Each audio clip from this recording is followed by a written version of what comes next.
Welcome again guys, another vlog for my videos, and today's video guys ay magluluto ulit tayo ng cake. Yan ay busbos sa cake with chocolate fillings and sprinkles. O diba? Super easy lang yung mga ingredients lang yan. 2 eggs, 1 can of gishta, 1 can of semolina, 1 can of flour, baking powder, vanilla, small amount of salt, and oil. Yan lang. Napaka-simple. Simpleng-simple lang ang ingredients niyan. Mix all together lang lahat ng mga liquid na yan. And then, add na yung semolina niya. Semolina or matawag niyan. Nakalimutan ko yung Arabic ko sa semolina. And then, baking powder. Lahat-lahat niyan. Mix all together lang yan. And then, ayan na. Ilipat na natin yan sa molding tray niya. Ang pagluto niyan guys ay nasobrahan ng pagluto ko yan kasi manipis lang yan. Ginawa kang 25. So, kung gusto niyo mag-try na magluto yan, ang gawin niyo lang ay 20 minutes.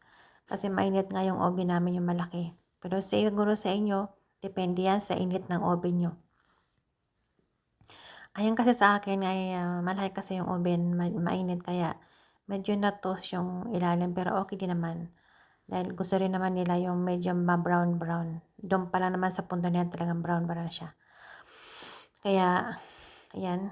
Hindi ko na ginamitan ng spatula yan. Ano ko na lang. Pagiling-giling ko na yung lalagyan para magpantay siya. O, diba? Tapos, ayan. Yan lang yan. Tapos, lagyan na natin ng chocolate. Masarap yan guys. Kasi, may mga chocolate nga. Hindi kagaya ng puro cake lang talaga. Ayan, may mga chocolate toppings yan. Kaya, best sa partner yan sa Arabic coffee.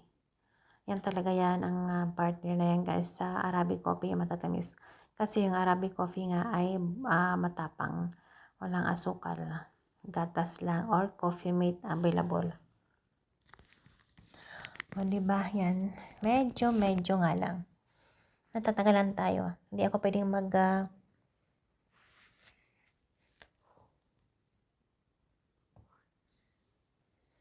madali dyan guys kasi kailangan dahan-dahan lang para at least talagang malagyan lahat ng side by side. Kaya ganyan lang yan. 4 na peraso yata nilagay ko yan na 3. Hindi ko natanda guys. Yan talaga pag hindi ko talaga na voice over kaagad. Nalilimutan ko yung mga ingredients niya. O, diba? Ganyan lang. Kasimple yan, guys. Ayan na. Tapos na. Ayan na siya, guys. Lagyan natin ang condensed milk. Hindi. Evap milk. Tapos yan. Ganyan lang yan. Ayan na. Thank you for watching.